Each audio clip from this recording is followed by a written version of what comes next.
ফুলবাড়ীতে পহেলা বৈশাখ ১৪৩৩ উদযাপন উপলক্ষে পান্তা ইলিশ উৎসবে আয়োজন।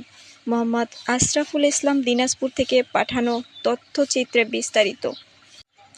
দিনাজপুরের ফুলবাড়ীতে পহেলা বৈশাখ উদযাপন উপলক্ষে বাঙালি জাতির ঐতিহ্য নববর্ষের আনন্দ উপভোগ করতে ব্যতিক্রম আয়োজন করেছেন উপজেলা বিএনপির ধর্ম বিষয়ক সম্পাদক মোস্তাকিম রহমান ডালিম।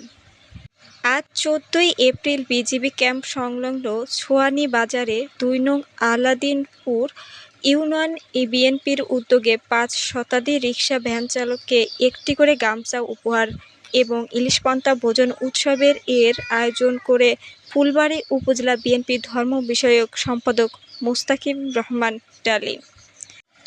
বর্তমান দ্রব্যমূল্যের লাগামহীন পরিস্থিতিতে খেটে খাওয়া দিনমজুর সাধারণ ভ্যান চালকদের যেখানে ভর্তা ভাত আয়োজন করতে হিমশিম খাচ্ছে, সেখানে ব্যতিক্রম আয়োজন দেখে সকল মানুষের মনে ঈদ আনন্দ উপভোগ করছে।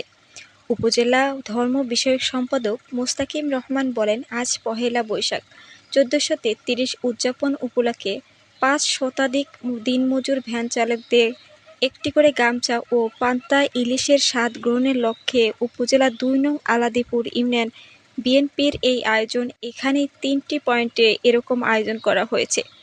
সকল শ্রেণী পেশার সাধারণ মানুষের নববর্ষের আনন্দ উপভোগ করতে এবং বর্তমান সরকার জিয়াউর রহমান দেশ পরিচালনার দায়িত্ব গ্রহণ করার পর দেশের মানুষ এই স্বাধীনভাবে কথা বলার এবং চলাফেরার স্বাধীন পেয়েছে। তাই আমরা বিএনপির পক্ষ থেকে এরকম আয়োজন যেন প্রতিনিয়ত করতে পারি এবং সাবেক প্রেসিডেন্ট বেগম খালেদা জিয়ার মরহুমার মাগফিরাত কামনার সকলের কাছে দোয়া কামনা করছি।